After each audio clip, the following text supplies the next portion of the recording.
sais pas, j'ai pas encore 30 ans. Non, une femme de 30 ans, bah, c'est une femme qui est belle dans la force de sa beauté, dans l'épanouissement de sa fraîcheur. Voilà.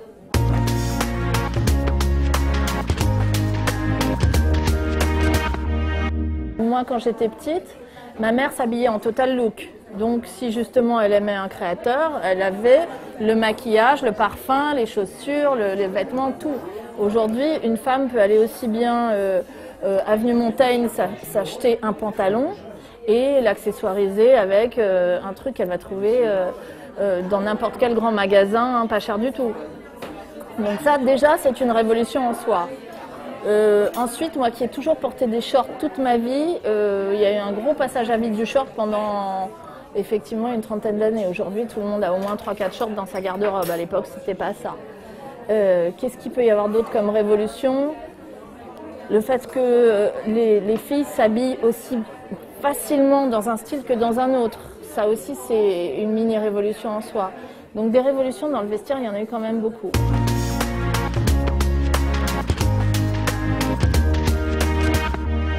Alors en fait, j'adore le tulle parce que c'est une matière qui est hyper féminine, qui est très alvéolée, donc très légère, transparente, mais en même temps que si tu la froisses ou que tu la plisses ou que tu la superposes, elle devient opaque. Ça va loin, c'est que je l'utilise en mode, mais je l'utilise beaucoup en décoration.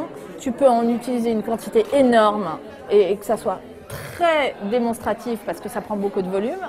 Mais en même temps, tu peux la comprimer énormément et ça devient une toute petite chose.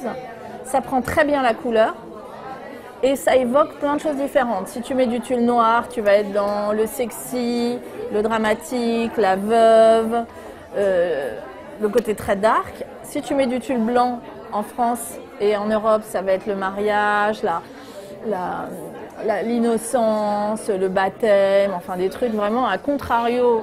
En une couleur, si tu le mets en rouge, tu vas être hyper sexy, etc. Et en fait, tu peux évoquer plein de choses différentes avec une colorimétrie très, très, très facile.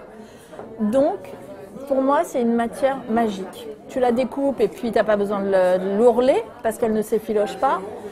Enfin, tu peux la brûler, tu peux la peindre, la broder, tu peux faire un nombre de trucs invraisemblables avec.